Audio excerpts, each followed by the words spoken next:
University మంచి భవిష్యత్తు కోసం తెలుగు విద్యార్థులు ఇష్టపడే యూనివర్సిటీ. కాల్ 9059052378 9059052379.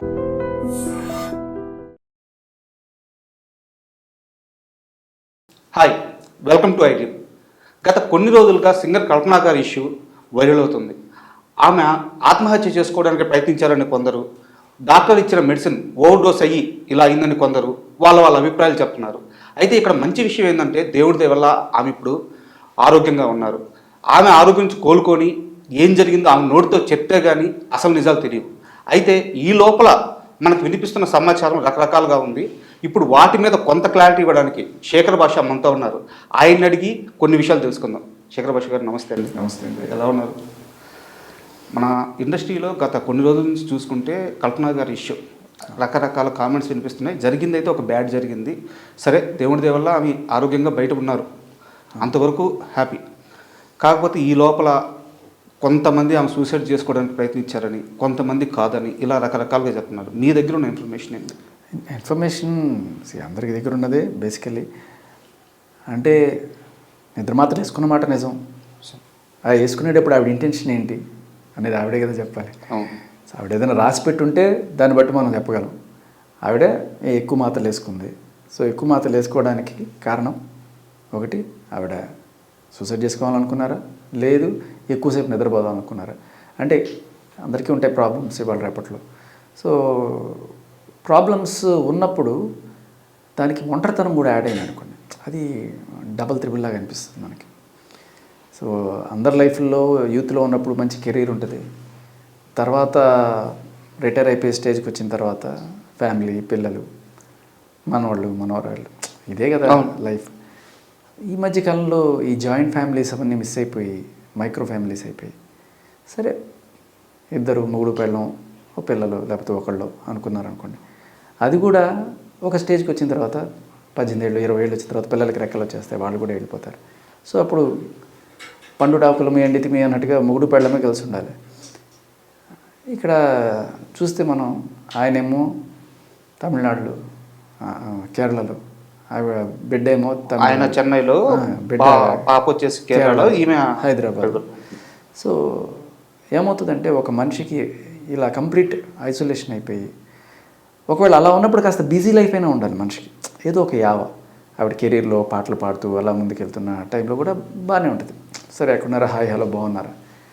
ఎప్పుడైతే కెరీర్లో కూడా కొంత స్లో పేస్ అయిపోతుందో అప్పుడు ఏంటి, నన్ను ఇండస్ట్రీ పట్టించుకోవట్లేదు, ఫ్యామిలీ కూడా దూరం అయిపోయారు అనే ఆ ఒంటరితనం మనం చూసాం.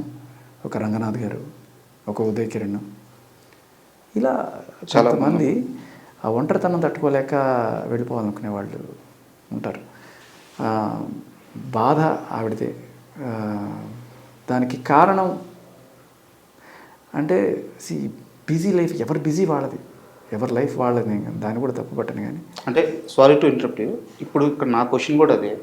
సరే, కల్పనా గారి జీవితంలో సమస్యలు ఉన్నాయి, అది ఆమె వ్యక్తిగత జీవితం, మనం దాని మీద పెద్ద డిస్కషన్ కూడా చేయకూడదు, చేయాల్సిన అవసరం కూడా లేదు. కాబట్టి ఇక్కడ నా క్వశ్చన్ ఏంటంటే, ఆమె మామూలు సింగర్ కాదు, 3000కు పైగా పాటలు పాడారు, 3000 పైగా పాటలు పాడున్నారు. ఎస్పి బాలసుబ్రహ్మణ్యం లాంటి వారు, అమ్మో నువ్వు రాక్షసివి, అసలు నేను తట్టుకోవడం చాలా కష్టమని అలాంటి ఓ కామెంట్స్ చేస్తున్నారు. అలాంటి ఓ సింగరు ఒకవేళ అవకాశాలు రాకపోతే ఇండస్ట్రీ ఇలా వదిలేసుద్దారు. అంటే ఆమెతో ఈ మధ్యకాలంలో ట్రావెల్ అయిన ఇండస్ట్రీ ప్రముఖులు ఎవరు లేరు. ఓ ఫంక్షన్ కానీ లేకుంటే ఓ ఈవెంట్ కానీ ఆమె కనిపించింది చాలా తక్కువైపోయింది. సో అది అర్థమవుతుందా మీకు? కరెక్ట్. అంటే మనం ఎంచుకునే దారి కూడా కొంచెం ముందు చూపుతోటి ఎంచుకోవడం అనేది ఇంపార్టెంట్. సింగర్స్కి లైక్ ఎస్పి బాలు గారు లాంటి వాళ్ళు చాలా రోజులే వేయలేరు, దాదాపు ఒక 3 దశాబ్దాలు వేయలేరు. బట్ అందరికీ అది సాధ్యం కాదు. చాలామంది సింగర్లు వస్తుంటారు, మహా అయితే ఒక 5 ఏళ్ళు 10 ఏళ్ళు, ఎంత మ్యాక్స్ 15 ఏళ్ళు, ఇంకా అంతకుమించి ఉండదు లైఫ్. అది ముందుగానే అందరూ తెలుసుకోవాలి. అందరూ ఒక ఘంటసాల అంటే ఎస్పి బాలు కాలేరు. బట్ ఏంటి తర్వాత, రిటైర్ అయిన తర్వాత ఏంటి, మనం ఇంకేం చేయాలి అనేది కూడా ఒక ప్లాన్ చేసుకోవాలి. మేబీ స్టూడెంట్స్ని పెట్టుకోవడం, వాళ్ళకి సంగీతం నేర్పించడం, వాళ్ళని తయారు చేయడం, అదే కదా. సో ఇప్పుడు మీరు చెప్పినట్టు ఆ 3000 పాటలు ఆవిడ పాడిన మంగళగౌరికి ఆ పాట ఫస్ట్ ఎన్నిసార్లు విన్నాను నాకు. కనీసం అది వచ్చిన టైంలో పిల్లలం, బట్ ఎంత వాయిస్లో ఆ బ్యూటీ కానీ అద్భుతం అనమాట. ఆవిడ అంటే అప్పుడు నాకు ఎవరు పాడారో ఏంటో కూడా తెలియదు చిన్నప్పుడు. కానీ ఒక మలయాళీ సింగరు తెలుగుని అంత అద్భుతంగా ఓన్ చేసుకొని పాడడం చాలా చాలా. దాంట్లో లిరిక్లో మనం గమనించాల్సిన లైన్స్ కూడా, మంగళ గౌరికి మనసున్న శివుడికి సిరసే వంచదులే, మల్లెలు విసిరే మొగుడైనా మగసిరి హక్కులు చెల్లవులే, ఏదైనా మేము తల వంచం, ఎంత ఇది ఉన్నా కూడా మగాడికి మేము తల వంచం అన్నట్టుగానే ఉంటుంది. సో మేబీ కొన్ని వినబడుతున్నాయి, లైక్ వాళ్ళ ఆయనకి ఈ కెరీర్ ఇష్టం లేదు అన్నప్పుడు కూడా ఇదే లైన్ వర్తిస్తుందేమో, ఎవరికి తల వంచేదేలే తగ్గేదేలే. ఘర్షణలు ఉండొచ్చు, అభిప్రాయ భేదాలు ఉండొచ్చు, మాట్లాడుకొని సెటిల్ చేసుకోవచ్చు, కానీ ఇవి ఎక్స్ట్రీమ్ సిచ్యువేషన్స్కి వెళ్ళడం అనేది కరెక్ట్ కాదు. మేబీ కొన్నిసార్లు అంటే స్టాటిస్టిక్స్ ఏం చెప్తుందంటే ఎక్కువ ఆత్మహత్య ప్రయత్నాలు ఆడవాళ్ళు చేస్తారట, ఎక్కువగా చనిపోయేది ఆత్మహత్య చేసుకొని మాత్రం మగవాళ్ళట.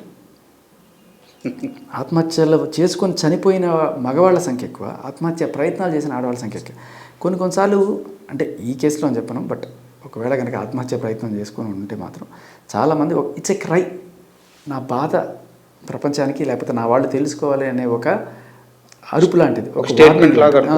చాలాసార్లు అంత దూరం వెళ్ళరు, ఎక్కువ వేసుకోరు, కొంచెం తక్కువ వేసుకుంటారు, but they should know what is what అని. మీరు ఒకటి గమనిస్తే ఆయన ఇమ్మీడియట్గా పోలీస్ స్టేషన్కి ఫోన్ చేసి అలర్ట్ చేశారు. అంటే ఆవిడ ఫోన్ ఎత్తట్లేదు, లేకపోతే ఆవిడ ఎక్కువ వేసుకున్నారనే విషయం ఆయనకి తెలిసిందో ఏదో అయి ఉంటుంది ఖచ్చితంగా.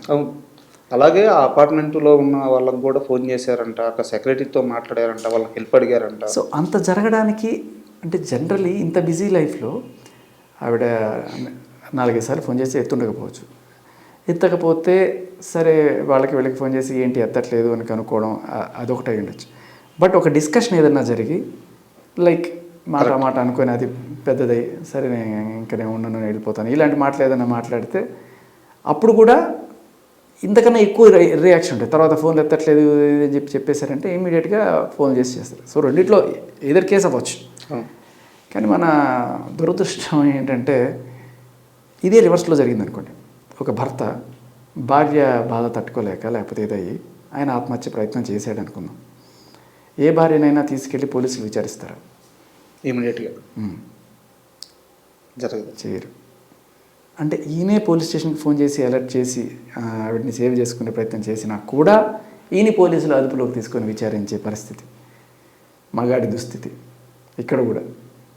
అక్కడ ఇక్కడ లేదు, మగాడికి పుట్టడమే ఇదనమాట. అది ఆడవాళ్ళని అయితే నిజంగా మగాడు ఆత్మహత్య చేసుకొని చచ్చిపోయినా కూడా ఆడవాళ్ళని తీసుకెళ్ళి ఇంట్రాగేట్ చేసి అంత ధైర్యం కూడా చేయరు.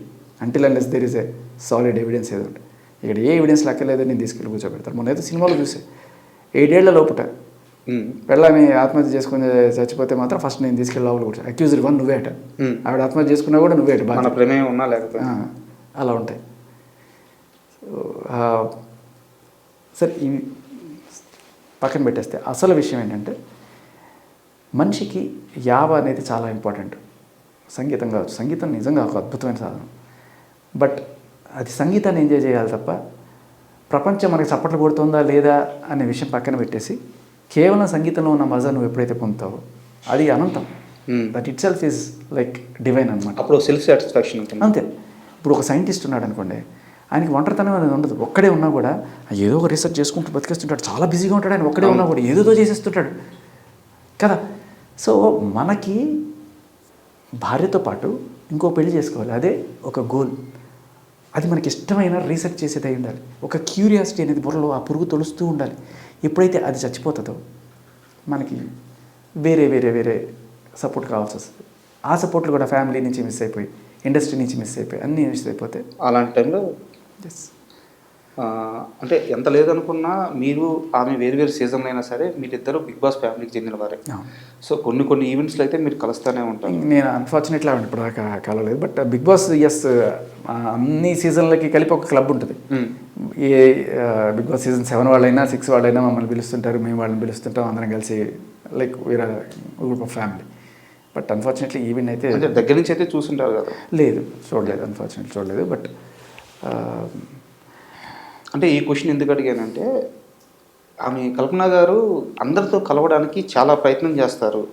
అంటే తన ఒంటరితనం బయటపడకుండా, తన లోపల ఉన్న ఆ భయము అవన్నీ బయటపడకుండా ఒక గంభీరంగా కనిపించడానికి, నేను ధైర్యంగానే ఉన్నాను అని చూపించడానికి అందరితో ఈజీగా కలిసిపోతారు, అందరితో బాగా మాట్లాడతారు. బట్ అది కూడా వర్కౌట్ అవ్వలేదని ఒక టాక్ అయితే అవ్వచ్చు, అయి ఉండొచ్చు. కాకపోతే ఏంటంటే నలుగురిలో కలిసినప్పుడు అందరితో మాట్లాడతాం, కలుపుకోలుగా మాట్లాడతాం, వాళ్ళు కూడా మాట్లాడతారు, అంతా పై మాటలు ఉంటాయి.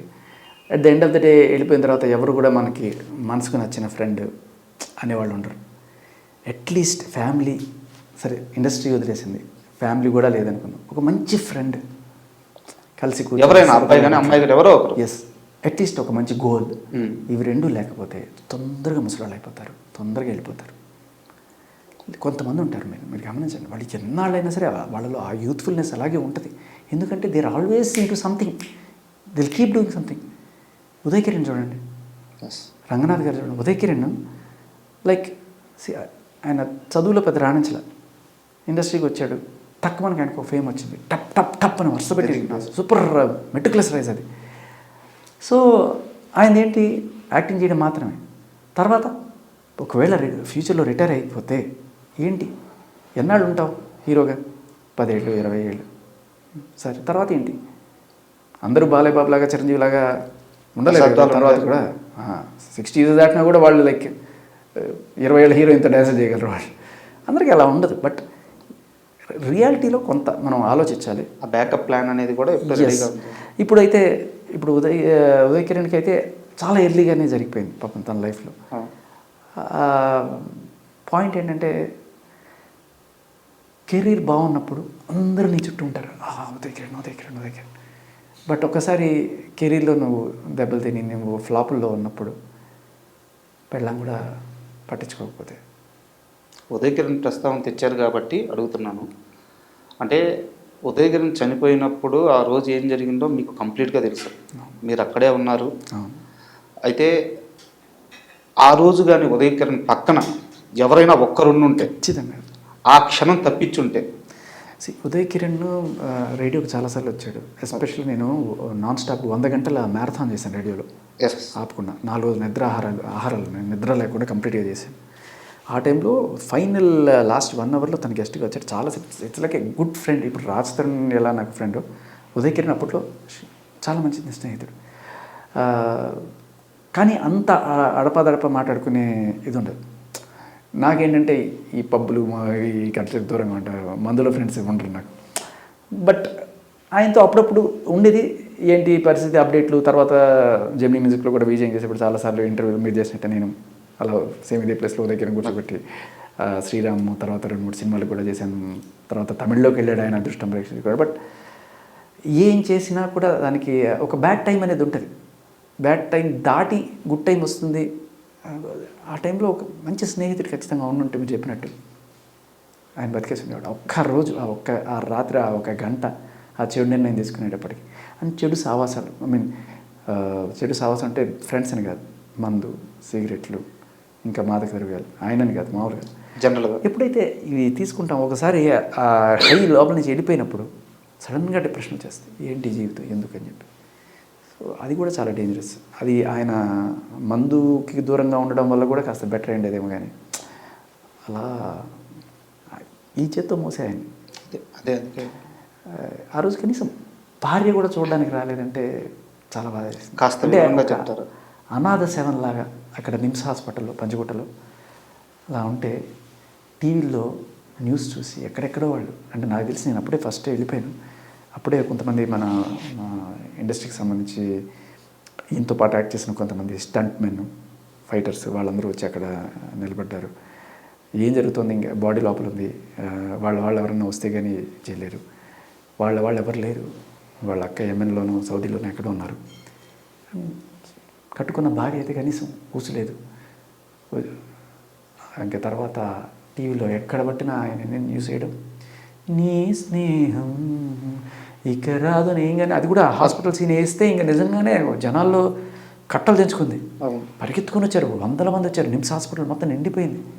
అక్కడ తర్వాత సరే అక్కడ ఉన్న ఆడవాళ్ళు వచ్చారు, 50 ఏళ్ళు 60 ఏళ్ళ వాళ్ళు వచ్చారు. తుమ్మెత్తి పోసారు. ఏం పెళ్ళాం, కనీసం మొగుడు చచ్చిపోతే ఆఖరి చూపు కూడా రాని పెళ్ళాం. అది ఇదని తీసుకున్నాను. తర్వాత హెచ్ఓడి మా ఫ్రెండ్ వాళ్ళ ఫాదర్. సో ఇంక తర్వాత హాస్పిటల్ నేను మాట్లాడి నేనే సంతకం పెట్టి తీసుకుని అవునా? ఆ తర్వాత ఎప్పుడో వచ్చారు వాళ్ళు. అప్పటికి ఇంకా ఎస్ఆర్ నగర్ దాటిన తర్వాత ఒక శ్మశానం అవును, పంజాబ్ గుట్ట అక్కడికి తీసుకెళ్ళారు. అక్కడికి తీసుకెళ్ళి చేశాను. ఇంకా నా వల్ల కాల అక్కడికి దింపేసి అంత అంటే అంటే అప్పుడు కూడా ఫ్రెండ్కి ఒక కడసారి వీడుకోలు అని చెప్పుకొని అలా చేసాం. కానీ మా వల్ల కాల అక్కడ దూరంగానే ఉండిపోయా. ఇంకా ఇండస్ట్రీ పెద్దలు వచ్చారు అప్పటికి, మన మూవీ ఆర్టిస్ట్ అసోసియేషన్ వాళ్ళు వీళ్ళు వచ్చారు, తీసుకున్నారు, చేస్తున్నారు. అది తెలిసి మొత్తం ఒక శ్మశానం స్టేడియం అయిపోయింది ఆ రోజు మొత్తం. కనీసం ఒక 500 మంది దాకా శ్మశానాలు అలా చుట్టూ అలా ఉన్నారు. జరిగింది దహనం. ఆ కొరివి పెట్టే ఆ సెకండ్న ఒక్కడెవడో అరిచాడబ్బా. ఒక పెద్ద ఆయన్ని డౌన్ డౌన్ డౌన్ డౌన్ అని అరిచాడు. 100 మంది ఒక్కసారి ఇంకా అందరూ కూడా ఆ star down down down down down down అనేసి. ఆయన తప్పు ఉండకపోవచ్చు, కానీ అప్పుడు జనాలకు ఏమనిపిస్తుంది అంటే హీట్ అది ఆయన సినిమాలు రాకపోవడానికి ఈయన ఒకటి సక్సెస్కైనా ఒకటి ఫెయిల్యూర్కైనా నువ్వే కారణం. కానీ ఫెయిల్యూర్లో ఉన్నప్పుడు అడ్డు పెట్టుకొని ఉండాలి, భార్య అయినా లేకపోతే ఫ్రెండ్స్ అయినా. బట్ అది అట్లా జరిగింది. బట్ నాకేమనిపించిందంటే తర్వాత అటువంటి సిచ్యువేషన్ ఎవరికి రాకూడదు. ఇప్పుడు రాస్తానికి ఇటువంటి అంటే లైఫ్లో ఇటువంటి దెబ్బ పడి రేపు ఫ్యూచర్లో ఏదన్నా అయితే మళ్ళీ మనం క్షమించుకోలేము. అంటే తర్వాత ఉండుంటే బాగుండేది అనుకోవడం కంటే అది ఇప్పుడు ఉండడం బెటర్ అంట. నేను అనేది అది. ఎవరన్నా మీ ఫ్రెండ్స్ ఎలా లోన్లీగా ఉన్నప్పుడు వాళ్ళని పలకరించండి, ఫోన్ చేయండి, ఎలా ఉన్నావు, జస్ట్ ఒక నోటి మాట. వాళ్ళకి ఏం అవసరం లేదు, నువ్వు డబ్బులు ఇవ్వక్కర్లేదు, ఏంటి కాసేపు వెళ్ళి కూర్చోండి, వాడికి ఇష్టమైతే ప్యాక్ ఆడండి, లేకపోతే చెస్ ఆడండి, కాసేపు కూర్చోండి. ఐ డోంట్ ఎంకరేజ్, బట్ కొంతమందికి మందుల స్నేహాలు ఉంటే ఏదో ఒకటి కాలక్షేపమైన చేయండి. ఆ టైంకి అతన్ని ఎస్ అది దాటించడానికి అంతే. మంచి ఇన్స్పిరేషన్ ఇవ్వండి. అరే 50లో 60లో హీరోలు అద్భుతంగా అవుతున్నారు. టైం వస్తుంది. భగవద్గీతలో ఒకటి ఉంటుంది, ఒక సంతోషంగా ఉన్నవాడు బాధపడేవాడు సంతోషంగా ఉన్న విషయం ఒకటి చెప్పయ్యా అంటాడు. అంటే ఈ క్షణం శాశ్వతం కాదు అంటాడు ఆయన. ఒకడు బాధలో ఉన్నా ఇది శాశ్వతం కాదు, ఎందుకంటే రేపు ఆనందం వస్తుంది. ఆనందంలో ఉన్నా శాశ్వతం కాదు, రేపు బాధ వస్తుంది. So just wait for your time అంతే. అది ఈవిడ చేసింది కూడా కరెక్ట్ కాదు. ఇవాళ ఆవిడకి ఏదో కెరీర్లో కొంచెం డౌన్ ఫేజ్ ఏదో వచ్చింది అన్నంత మాత్రాన ఎప్పటికీ అలా ఉంటుందనేం కాదు కదా. ఇప్పుడు కీరవాణి గారు ఆయన ఆ ఏజ్లో బాహుబలి అందించారు మనకి, ఆస్కార్ తర్వాత. సో అద్భుతాలు చేస్తున్నారు. వయసుకి సంబంధం లేదు. మనం ఎలా ఉండాలంటే మద్యపానం తీసుకోకూడదు, కానీ జ్యూస్లా కాకుండా వైన్లా ఉండాలి. ఎందుకంటే వైన్ ఎంత ఓల్డ్ అయితే అంత వాల్యూ దానికి, అంత టేస్ట్ దానికి. బట్ జ్యూస్ 2 రోజులు కూలిపోతుంది. సో మనం ఎంచుకునే కెరీర్ కూడా అలా ఉండాలి. నేను యాంకరింగ్ చేశాను కొన్నాళ్ళు, నాకు తెలుసు కొన్నాళ్ళకే బ్యూటీ ఫేడ్ అవ్వదు. బట్ ఆర్జీ అలా కాదు కదా. ఇట్స్ వాయిస్, నీ ఇంటలెక్ట్, నీ తెలివితేటలే నేను తీసుకెళ్తాయి. ఇప్పుడు కూడా నీ మేధస్సు నమ్ముకో. ఓల్డ్ ఏజ్ అయిపోవచ్చు, ఇది పెరుగుతుంది ఇంకా పెరుగుతుంది. అండ్ అంటే మళ్ళీ కల్పన గారి విషయానికి వస్తే దీని మీద ఇంత చర్చ ఉండకూడదు, బయట నడుస్తుంది కాబట్టి అడుగుతున్నాను. ఒక క్వశ్చన్ మాత్రమే. ఇక్కడ పూర్తిగా 2 విరుద్ధమైన స్టేట్మెంట్లు వచ్చున్నాయి. వాళ్ళ కూతురు దగ్గర నుంచి ఒక స్టేట్మెంటు, డాక్టర్ల దగ్గర నుంచి ఒక స్టేట్మెంటు. కూతురు వచ్చేసి ఇది సూసైడ్ కాదు, జస్ట్ మెడిసిన్ ఓవర్ డోస్ అని చెప్పి అమ్మాయి ఒక స్టేట్మెంట్ ఇచ్చింది. డాక్టర్లు వచ్చేసి చూస్తుంటే సూసైడ్ లాగే ఉంది, మేము ఇప్పుడు ఏం చెప్పలేము, ఆమె కోలుకున్నాక ఆమె చెప్పద్ది, బట్ నిద్ర మాత్రలు అయితే మింగారు, ఎక్కువగానే మింగారు అని చెప్పేసి 2 వేరు స్టేట్మెంట్లు వచ్చున్నాయన్నమాట. దీని మీదే ఇప్పుడు చర్చ నడుస్తుంది. ఇక్కడ చాలా చాలా ఇంపార్టెంట్. మొత్తం మనం మాట్లాడుకుని ఇవాళ డిస్కషన్ అన్నింటిలోకి ఇది చాలా హైలైట్ చేయాల్సిన పాయింట్. బ్రదర్, మీరు ఇది గట్టిగా వేయండి. ఎవడిస్తున్నాడు ఈ నిద్ర మాత్రం? ఏ మందులు సపోర్ట్ ఇస్తున్నాడు? ఆడిని పట్టుకోండి ఫస్ట్. ఎలా ఇస్తావు నువ్వు? దానికి ఒక లిమిట్ ఉంటుంది. డాక్టర్ ప్రిస్క్రిప్షన్ ఉన్నా కూడా ఇంత దాటి ఇవ్వకూడదు ఉంటుంది. కొంతమంది డబ్బుల కోసం కక్కుర్తిపడు, దేనికోసం కక్కుర్తిపడు ఇట్లా మాటలు ఇస్తున్నారు. ఇది చాలా పెద్ద నేరం. ఆ మెడికల్ షాప్ వాడు ఎవ్వడు కనుక్కొని ఫస్ట్ వాడు తాట తీయాలి. అలా ఎలా ఇస్తారు మెడిసిన్స్? చాలా డేంజరస్. Point number. ఇప్పుడు మీరు అడిగిన క్వశ్చన్కి వద్దాం. ఆవిడ నిద్ర మాత్రలు వేసుకున్నా సరే, ఓవర్ డోస్ అయింది. బట్ కూతురు ఇచ్చిన స్టేట్మెంట్లో ఫ్యామిలీని రక్షించుకోవాలి అనే ఒక తపన. అంటే సూసైడ్ చేసుకుంది అంటే ఎందుకు చేసుకుంది? వాళ్ళ నాన్న వల్ల, లేకపోతే ఇంకోటో, ఏదైనా సరే పెంచి తండ్రి అయినా కానీ అది ఉండవద్దు. ఫ్యామిలీగా ఉండాలి, పరువుగా ఉండాలి. అది ఏం సూసైడ్ కాదని చెప్పుకోవడంలో ఆవిడ ఫ్యామిలీ పట్ల ఆవిడ విధేయత కనబడుతుంది, ఇది కనబడుతుంది. అట్ ద సేమ్ టైం ఆవిడకి ఒక క్షణికావేశంలో ఏదైనా చేసి ఉండొచ్చు, అది కూడా ఆవిడ రియలైజ్ అయ్యి ఉండొచ్చు. అది లేదు ఎన్నిసార్లు అంటే ఇది ఎట్లా ఉంటాయంటే, ఫస్ట్లో ఒక నిద్ర మాత్రం వేసుకుంటే నిద్ర పట్టేస్తుంది. రెండో రోజు మూడో రోజు అలవాటు అయిపోయిన తర్వాత సరిపోదు. ఈ వీళ్ళు ఉంటారు కదా, ఫస్ట్ ముందు తాగుతాడు, 1 పెగ్గు 2 పెగ్గులు 3 పెగ్గులు ఎందుకు తాగినా సరిపోదు. తర్వాత వాడు ఆఖరికి 4 మీద పాము కట్టేసుకుని స్టేజ్కి వచ్చేస్తాడు. అది చేస్తే కానీ వాడికి కిక్ ఉండదు అనమాట. అలా పోలీస్ దెబ్బలు ఫస్ట్ 4-5 సార్లు కుట్టారనుకో అలవాటు అయిపోతుంది వాడికి, ఇంకా గిట్టికి కొడితేనే వాడికి కలుస్తుంది. ఇది కూడా అంతే, నిద్ర మాత్రలకి అలవాటు పడితే ఆ డోస్ సరిపోదు, ఇంకా ఎక్కువ వేసుకుంటేనే నిద్ర పడుతుంది అనే కాన్షియస్లో కూడా వెళ్ళిపోతారు. ఈ సరిపోట్ల రాట్లా. ఇంకోటి ఏంటంటే ఆలోచనలు ఎక్కువైపోతే ఎన్ని నిద్ర మాత్రం వేసుకుని కూడా పట్టదు. ఆ స్టేజ్లో ఉన్నా కూడా ఇంకా తీదిన మన నిద్ర పట్టట్లేదు, ఇంకా అనే స్టేజ్లో కూడా ఉంటారు. సో దీని మీద అయితే దృష్టి పెట్టాలి. ఖచ్చితంగా నిద్ర మాత్రలు వాళ్ళకి నిద్ర రాకపోయినా పర్లేదు, అలా గొడ్ల గోపలా అట్లా ఉన్నా పర్లేదు, కానీ నిద్ర మాత్రలు మోతాదుకి మించి ఏ మెడికల్ షాప్ వాడు ఇవ్వకూడదు అనేది అసలు సిసరైన డిస్కషన్ పాయింట్. అది కల్పన గారి గురించి మాట్లాడిన ప్రతిసారి రావాలి, వీళ్ళని చెక్లో పెట్టాలి, మరోసారి ఇది రిపీట్ కాకుండా ఉండాలి. అంతే. అండ్ ఇంకోటి, ఇందాక మనం మాట్లాడుకున్నప్పుడైతే ఒక మనిషికి తను ఒంటరిగా ఉన్నప్పుడు ఒక తోడు కావాలని మనం మాట్లాడుకున్నాం. అదేవిధంగా ఒక మనిషి కష్టంలో ఉన్నప్పుడు కూడా ఒక తోడు కావాలి. కరెక్ట్. ఇందాక మీరు ప్రస్తావించినట్టు రాజ్ తరుణ్ గారి విషయం, ఆయన కెరీర్ పీక్స్లో ఉంది, వరుసగా సినిమాలు చేస్తూ ఉన్నారు. అలాంటి సమయంలో లావణ్య బయటకు వచ్చి కొన్ని స్టేట్మెంట్లు ఇవ్వడం, ఆయన బ్యాడ్ అవ్వడం, అది కంటిన్యూ జరిగిపోయింది. ఆ రోజు ఇండస్ట్రీలో రాజ్ తరుణ్ పక్కన నిలబడి తన వాయిస్ వినిపించడానికి ఎవరూ ముందుకు రాలేదు, మీరు మాత్రమే ముందుకు వచ్చారు. మీరు సీన్లోకి ఎంటర్ అయ్యేటప్పటికి రాజ్ తరుణ్ మానసిక స్థితి ఎలా ఉంది? బయటికి రాడు, బయటికి వచ్చి కెమెరాని ఫేస్ చేసి మాట్లాడాలి అంటే మన వాళ్ళు తమ్నైల్స్ మీకు తెలిసిందే కదా, మన యూట్యూబ్ వాళ్ళు ఎలా ఉంటారు, అశ్వత్థామాత కుజరహ అన్నట్టు. ఏం లేకపోయినా కూడా అక్కడ ఏదో సిల్వల్ పళ్ళు, అక్కడ యాంకర్ చెప్పేది ఒకటి వీళ్ళు వేసేది ఒకటి ఉంటుంది.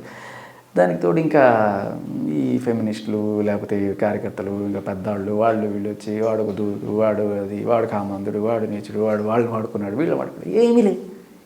ఏమీ లేకపోయినా మనిషిని అంత నిజానికి నేను లోపలికి వెళ్ళి తెలుసుకున్నాక such gem of a man. భరించాడు మనిషి ఎన్ని అసలు ఆ బూతులు, ఆ కొట్టడాలు, తలపగలు కొట్టడాలు, అవార్డులన్నీ పగిలిపోయినా రాజధానికి వచ్చినాయి. వేసి దంతాలనే పగల కొడితే అవి కూడా ఎలా భరించాడు మనిషి. ఒక మనిషి అంత భరిస్తాడని, ఇప్పుడు కేసులు అవుతాయనో ఆడాలని కొడితే ఇంకోటి అవుతుందనో భయంతో ఉండడం వేరు, బట్ అంత స్పర్ధం మనల్ని కొడితే మనం ఎట్లా ఊరుకుంటాం? అవును, అది కూడా చేయడు మనిషి, అలా ఉంటాడు. మీరు గమనిస్తే ఆ కెమెరా వచ్చి మాట్లాడినప్పుడు కూడా మనిషిలో ఒక వణుకు. అవును, అది దానికి అంటే కాన్ఫిడెన్స్గా ఉన్నప్పుడు వచ్చే మాట వేరు. మనల్ని అందరూ కూడా ఒక దొంగలాగా చూస్తున్నారు ప్రపంచం అనుకునేటప్పుడు వచ్చే ఇది వేరు. ఆ రోజు ప్రసాద్ ల్యాబ్లో ప్రెస్ మీట్కి వచ్చారు పంచగట్టుకొని. ఆ రోజు రాజ్ తరుణ్ని చాలా సంవత్సరాల నుంచి చూస్తున్నాం. ఆయన చేయి కానీ, ఆ నోరు వనకడం కానీ, గొంతు వనకడం కానీ ఎప్పుడు లేదు. అది కరెక్ట్, చాలా భయంకరంగా సఫర్ అవుతున్న సిచ్యువేషన్ అది. కరెక్ట్. సో ఆ రోజు మీరు అండగా నిలబడ్డారు. అదే రోజు ప్రసాద్ ల్యాబ్లో మీరు కింద ఉంటే ఆయనే స్వయంగా మిమ్మల్ని స్టేజ్ మీదకి పిలిచి నా బ్రదర్ అని చెప్పి అందరికీ అఫీషియల్గా పరిచయం చేశారు. ఇప్పుడు ఎలా ఉంది మీ రిలేషన్? అదే చెప్తున్నా కదా, అప్పుడప్పుడు ఫోన్ చేస్తాను, ఎలా ఉన్నాడు ఏంటి కనుక్కుంటుంటాను. సో లైక్ ఒక 2-3 సార్లు కలవడం కూడా జరిగింది రాజధాని. బట్ అలానే చనువు ఇచ్చారు కదా అని మనం వెళ్ళి ప్రతిరోజు అక్కడ కూర్చొని వేయదు. నా పోరాటం నాదే. బట్ నా పోరాటం ఏంటంటే మగవాళ్ళకి ఇటువంటి దుస్థితి. ఇప్పుడు అమ్మాయి వెళ్ళి కేసు పెట్టగలిగింది ఏ ఆధారాలు లేకుండా, ఏమీ లేకుండా, వీడు నా మొగుడు నన్ను మోసం చేశాడు అని చెప్పి. అదే ఒక మగాడికి ఈవిడ ఇంత చితక్కొట్టి తల మీద పగలగొట్టి ఇన్ని బూతులు తిరుగుతుంటే వెళ్ళి కేసు పెట్టగలవను? అంత దుస్థితిలో ఉన్నాం మనం. మనకంటూ చట్టాలు లేవా అని చెప్పి, అంటే పోలీస్ సిస్టమ్ కూడా మగాడిని ట్రీట్ చేసే విధానం మారాలి. అండ్ అలాగే కొన్ని చట్టాలు మార్చుకోవాలి. అనే పోరాటంలో పోతున్నప్పుడు రాజ్ తరుణ్ కావచ్చు, హర్షసాయి కావచ్చు, జానీ మాస్టర్ కావచ్చు, గరికపాటి గారు కావచ్చు, మిస్టర్ టీ కావచ్చు, ఇలా అందరూ ఒకళ్ళ తర్వాత ఒకళ్ళు వాళ్ళ గురించి మాట్లాడడం అనేది ఇది ఒక ఉద్యమంలో భాగంగా చేస్తున్నాను నేను. అంతేగాని రాజ్ తరుణ్ పిలిస్తేను, మస్తాన్ సాయి పిలిస్తేను, లేకపోతే నిన్న రోజుకు ఒక కథ చెప్తా ఉంటుంది ఇవిడ, మొన్నటి దాకా రాస్తారని పిలిస్తే వచ్చాడంట, ఇవాళ మస్తాన్ సాయి పిలిస్తే నా next question వచ్చాడంట, అదే. ఇప్పుడు చింటూ పిలిస్తే వచ్చాడంట. అంటే ఇక్కడ కాస్త డీటెయిల్గా రాస్తాను ఇదే క్వశ్చన్. ఫస్ట్ రాజు తరపున మీరు నిలబడ్డప్పుడు మిమ్మల్ని రాజు తరుణ్ పంపించారు అన్నారు. అంతే. తర్వాత లేదు రాజు తరుణ్ మంచోడు, ఆయనకి కాళ్ళ మీద పడి క్షమాపణ చెప్పాలి, కానీ శేఖర్ భాష మాత్రం చెడ్డోడే, ఆయన్ని మస్తాన్ సాయి పంపించారనేది. తాజాగా నిన్న లేదు చింటూ పంపించారు అంటున్నారు. ఇప్పుడు మస్తాన్ సాయి కూడా మంచిగా అయిపోతాడు 2 రోజుల్లో, అంతేనా? తర్వాత చింటూ చెడ్డవాడు ఉంటాడు. బట్ పాయింట్ ఏంటంటే కొంచెం మానసిక స్థితి బాగాలేదేమో ఎప్పుడు. అంటే ఇప్పుడు ఆవిడ అగెనిస్ట్గా ఎవరున్నారు? మస్తాన్ సాయి. వీళ్ళు ఏం చేస్తారు? ఏవో సాక్ష్యాలు ఏవో పంపిస్తారు, రాస్తారు. శ్రేయోభిలాషులైనా, ఈయన శ్రేయోభిలాషులైనా, లేకపోతే ఎవరైనా సరే మనకి పంపిస్తారు. పంపించినప్పుడు నేనేం చేయాలి? నాకెందుకు ఈ పెంట అని చెప్పి నేను కాముగా కూర్చోవాలా? లేదు నిజాలు ఏమన్నా ఉంటే బయట పెట్టాలా? సో ఇలా బయట పెడితే, నిజాలు బయట పెడితే ఏంటి? నన్ను వాడు పంపించినట్టు. వాడు ఖచ్చితంగా వాడు పంపించాడు, డౌటే లేదు. మస్తాన్ సాయి చాలా ఎవిడెన్స్లు పంపించాడు, అలాగే చింటూ కూడా కొన్ని ఎవిడెన్స్లు పంపించాడు. మీరు ఆ మంచం కోళ్ళు వినే ఉంటారు కదా. సో ఇలా వాళ్ళు పంపించినంత మాత్రాన వాళ్ళు ఏదో ఉసుగొలుపుతున్నట్టు కాదు కదా. ఎందుకంటే ఆవిడికి ఎగనెస్ట్గా మీరు మాట్లాడినా మిమ్మల్ని కూడా మస్తాన్ సాయో చింటూ పంపించాడంట. ఎవరు మాట్లాడితే వాళ్ళు ఎగరెస్ట్ పార్టీ వాళ్ళు పంపించారు. ఇది ఒక ఏమంటారంటే సైకలాజికల్ డిసార్డర్ తప్ప ఇంకేం ఉండదు. ఇప్పుడు ఆవిడ చెప్పేదే వినాలి. ఇప్పుడు ఆవిడ సాక్ష్యాలు ఏవో ఉంది, ఆవిడెవడో బయట పెట్టుకొని చూపిస్తుంది, అయ్యా నన్ను ఇట్లా చేశారు అవతల వాళ్ళు కూడా ఉంటాయి కదా, వాళ్ళు కూడా చెప్పుకునే అవకాశం ఉంటుంది కదా. సరే వాడు జైల్లో ఉన్నాడు, లేకపోతే రాజు తరుణ్కి భయం రాలేదు, వాడు పంపిస్తున్నారు. పంపించినప్పుడు నేనేం చేయాలి? నేను బయట పెడతాను కదా. నా దగ్గర ఉన్న ప్రూఫ్స్ ఇవి చూడండి. నీ ప్రూఫ్లు నీకు చూపించే రైట్ నీకు ఎలా ఉంటుందో, వాళ్ళ ప్రూఫ్లు వాళ్ళు చూపించుకునే రైట్ అలా ఉంటుంది. దానికి నేను చూపించానా, లేకపోతే రాజా చూపించాడా, లేకపోతే ఇంకొకరు చూపించారా? నాకు కాకపోతే ఇంకోటికి పంపిస్తాడు, అంతే కదా. ఏముంది దాంట్లో? నేను గట్టిగా పాయింట్ టు పాయింట్ తీసి ఫస్ట్ నుంచి ఫాలో అవుతున్నాను కాబట్టి నాకు మొత్తం డాట్స్ అన్ని కనెక్ట్ చేసి నాకు క్లియర్గా ఉంటుంది కాబట్టి నేను క్లియర్గా ఎక్స్ప్లెయిన్ చేయగలుగుతున్నాను, అంతే. దానికి వాళ్ళు ఇచ్చారు వీళ్ళు ఇచ్చారు అంటే ఏం లేదు, సింపుల్ బురద జల్లి కార్యక్రమం అంత మంచిగా. అంటే ఏదో రకంగా నోరు మూసేసి నా పబ్బం గడుపుకోవాలి. ఇది అవుట్ ఆఫ్ టాపిక్. అదే చెప్పబోతున్నాను. రీసెంట్గా జరిగింది కాబట్టి ప్రస్తావించాల్సి వచ్చింది. ఇవన్నీ పక్కన పెడితే కల్పన గారి విషయం ఎలాగో మనకు మెయిన్ పాయింట్, ఇవి ఇంక మిగతా మనకి అవన్నీ పక్కన పెడితే మీ కెరీర్ ఎలా ఉంది ఇప్పుడు? What is your next plans? నా కెరీర్ పిల్లలు హ్యాపీగా ఉంది, ఫ్యామిలీతో బాగానే ఉన్నాం. And career of course big బాస్కి వెళ్ళిన తర్వాత సినిమా ఆఫర్లు కూడా వస్తున్నాయి. నేను ఆల్రెడీ రేడియో చేసుకునేది. అంటే ఈ క్వశ్చన్ అడగడానికి కారణం ఉంది. శేఖర్ భాష కెమెరా వెనకాల ఉన్నంత కాలం చాలా కష్టపడి అసలు ఏమీ సంపాదించుకోలేదు. కెమెరా ముందుకు వచ్చిన తర్వాత లక్షల్లో వెనకేసుకున్నాడు. అయ్యో బాబు, అంటే మీ దాకా వచ్చింది? లేదు ఇప్పుడు ఈ క్వశ్చన్ రాలేదు. పాయింట్ ఏంటంటే బిగ్ బాస్లో కూడా పెద్ద నేను సంపాదించింది ఏం లేదు. ఏదో 2 వారాలకి తర్వాత కామెంటరీ ఇవన్నీ వస్తున్నాయి ఇప్పుడు కొంచెం వస్తున్నాయి. లక్షలే నాకైతే లక్షల్లో నా సంపాదనే, నా జీతమే లక్షల్లో ఉంటుంది. ఓకే, నా బిగ్ ఎఫ్ఎంలో జీతమే లక్షల్లో ఉంటుంది.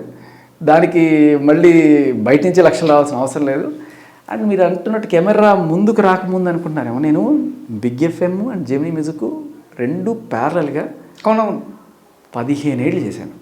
2007 నుంచి అంటే ఆర్జేయింగ్ అయితే కంటిన్యూ చేస్తున్నాను. జెమినీ మ్యూజిక్ కూడా అంతకన్నా ముందే, నేను ఆర్జే కాకముందే విజే.